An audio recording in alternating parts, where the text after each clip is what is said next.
इन साथियों, आज हम लोग चर्चा करेंगे फांसी के बारे में। जी हाँ, टॉपिक पे आने से पहले उन वीर सेनापतियों को सत सत नमन करते हैं। आज हम लोग जानने का प्रयास करेंगे कि अंग्रेजों के द्वारा हम भारतवासियों पे इतना अत्याचार क्यों किया गया, और जब उनके खिलाफ हम भारतीय आवाज़ उठाएं तो किसी न किसी बहाने हमें जेल में डाल दिया गया, हमें फांसी दे दिया गया। आखिर में ऐसा क्यों किया? आइए हम लोग आज सबसे पहले फांसी के बारे में जानेंगे, फिर तरह तरह से आगे बढ़ेंगे और तरह तरह के टॉपिक पे चर्चा करेंगे। आज हम लोग का मेन मुद्दा है वो फांसी है। जी हाँ, आज का टॉपिक जो है फांसी के ऊपर है, और इस तरह के कम से कम 7 या 8 वीडियो के अंतर्गत हमारे देश के किन किन नौजवानों को फांसी पे लटकाया गया, फांसी का सजा सुनाया गया था, फांसी दे दिया गया था और किस डेट में दिया गया था, वो 5 से 7 वीडियो के अंतर्गत पूरा का पूरा बता देंगे। तो आइए हम लोग सबसे पहले जानते हैं, शुरू करते हैं खुदीराम बोस से। जी हाँ, खुदीराम बोस से। ठीक, तो खुदीराम बोस को आखिर में फांसी क्यों दिया गया? इन्होंने कुछ तो जरूर किया होगा, कुछ तो किया होगा। अरे यार, जब हम लोग गुलाम हैं तो ऐसा जिंदगी क्यों जिए कि किसी का गुलामी करके जिंदगी क्यों जिए? आखिर में लड़ते लड़ते मर जाए, वही अच्छा है। वही काम किया खुदीराम बोस ने, जो उनका सीख लेके आज हम लोग आगे बढ़ रहे हैं। आइए देखते हैं उन्होंने क्या किया। खुदीराम बोस, ठीक ना, खुदीराम बोस जो थे 1908 ईस्वी में, देखो 1908 ईस्वी में सेशन जज किंगफोर्ड की गाड़ी पर बम फेंकने के कारण इन्हें बेनी रेलवे स्टेशन पर गिरफ्तार कर लिया गया। तो किस जुर्म में? एक जज थे, ठीक, उन्होंने, जज का नाम क्या था? किंग्सफोर्ड। जज का नाम था किंग्सफोर्ड। उन्होंने, खुदीराम बोस ने उनके गाड़ी पर बम फेंक दिया। बम तो फेंक दिया, ठीक ना, बम फेंक दिया, ब्लास्ट भी हो गया, ये बेचारा मर भी गया, ठीक ना। तो पता चल गया कि किसने यह बम फेंका, तो खुदीराम बोस ने। आखिर में अपना जान तो सबको प्यारा है। यह अपना जान बचाने के लिए कुछ दिन अंग्रेजों की नजरों से छुपने के लिए वो भाग रहे थे, लेकिन वह बेनी रेलवे स्टेशन पर गिरफ्तार हो गए। किस रेलवे स्टेशन पर गिरफ्तार हुए खुदीराम बोस? तो बेनी रेलवे स्टेशन पर, ठीक। और इन्हें कुछ दिन जेल में रखा, उसके बाद फांसी का सजा दे दिया। तो कब दिया? 11 अगस्त 1908 ईस्वी को इन्हें फांसी दे दी गई। इन्हें क्या कर दिया गया? फांसी दे दिया गया। क्योंकि ये जो किंग्सफोर्ड थे बहुत ही खतरनाक जज थे, एक से एक कानून बनाते रहते थे, और यदि हम लोग अपना दलील या अपील कुछ करते थे तो बिल्कुल हम लोगों का नहीं सुनता था। इन्हें गुस्सा आ गया, ठीक ना, कि हम लोगों को जो तुम कानून सिखा रहे हो, हम लोग क्या अनपढ़ जाहिल है, कुछ आता नहीं है। तो इन्होंने ठान लिया, खुदीराम बोस ने, कि बाबू तुमको तो मरना पड़ेगा चाहे कुछ हो जाए। इसलिए इनके मतलब गाड़ी पे क्या किया? बम फेंक दिया, और उस जुर्म में इसे बेनी स्टेशन पे गिरफ्तार कर लिया गया, और 11 अगस्त 1908 ईस्वी को इन्हें फांसी दे दी गई। जब खुदीराम बोस को फांसी दे दिया गया तो क्रांति में जो है ना लहर पकड़ गया। सभी भारतीयों के अंतर्गत एक अलग प्रकार का ज्वाला उत्पन्न हो गया कि आखिर में खुदीराम बोस को फांसी क्यों दिया, ठीक ना।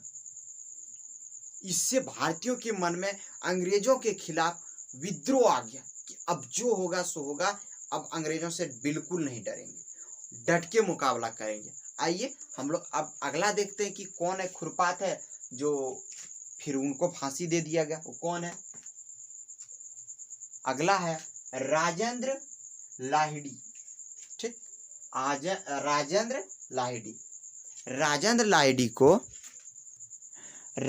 लाहिड़ी ई बाबू सरकार जो हम लोग के थे, आखिर में इन्हें क्यों गिरफ्तार किया गया?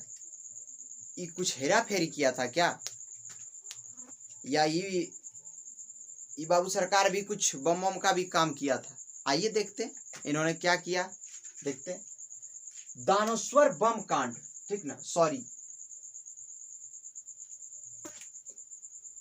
दक्षिणोश्वर बम कांड तथा काकोरी डाक गाड़ी डकैती कांड के सिलसिले में गिरफ्तार हुए। यहां तो एक से एक खुरपात थे ना, गिरफ्तार तो होना ही था।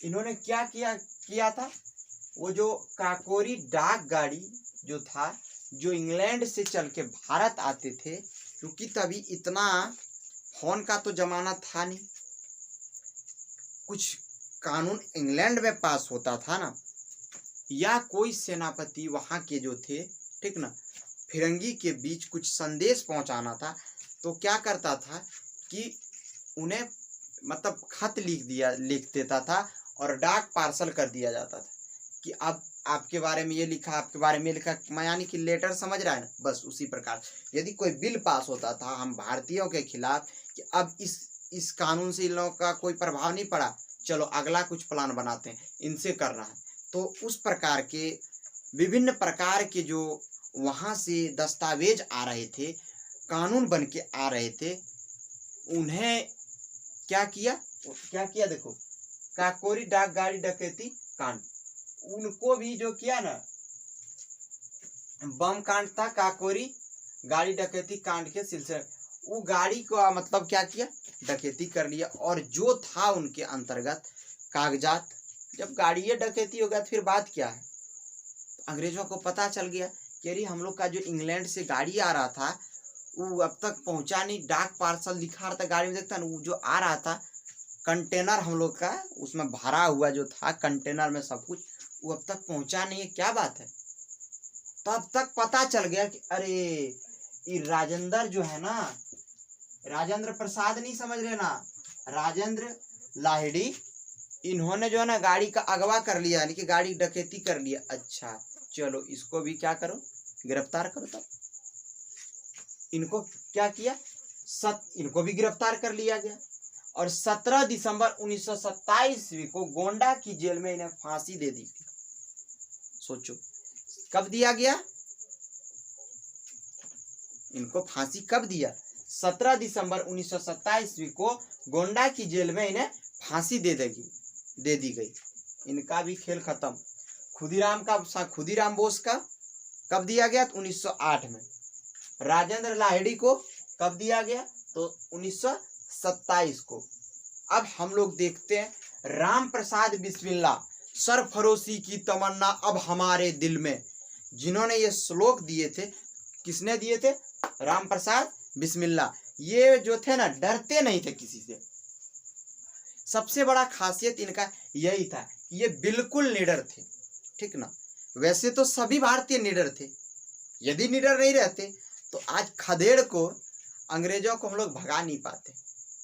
एक से एक धुरंधर हमारे यहाँ थे, ठीक ना।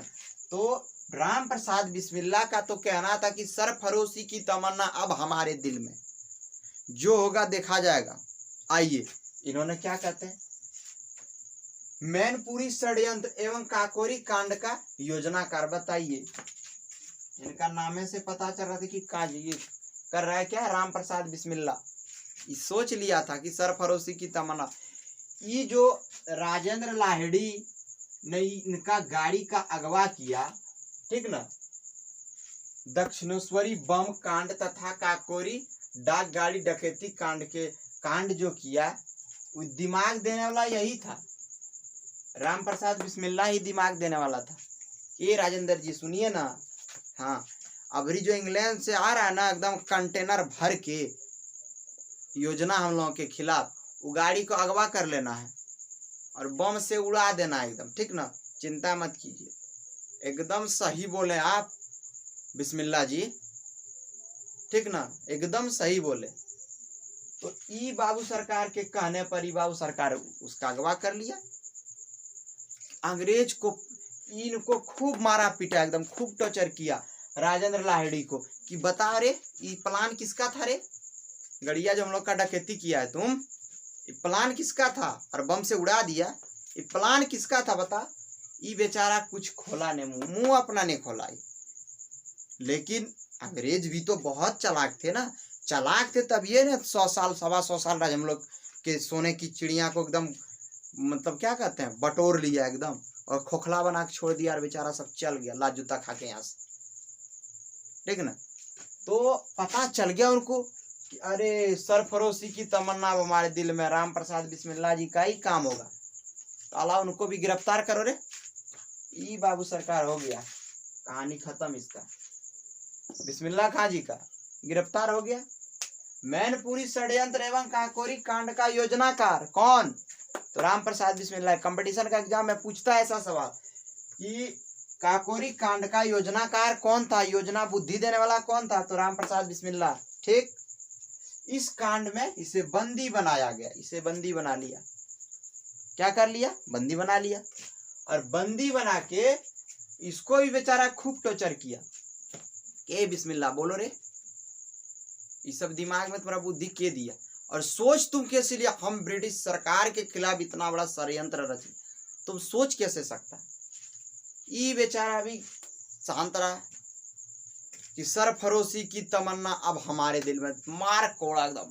ये बोल रहा सरफरोशी की तमन्ना अब हमारे दिल में, फिर मारो सरफरोशी की तमन्ना अब हमारे दिल में, भारत माता की जय, जयकारा का नारा लगाए।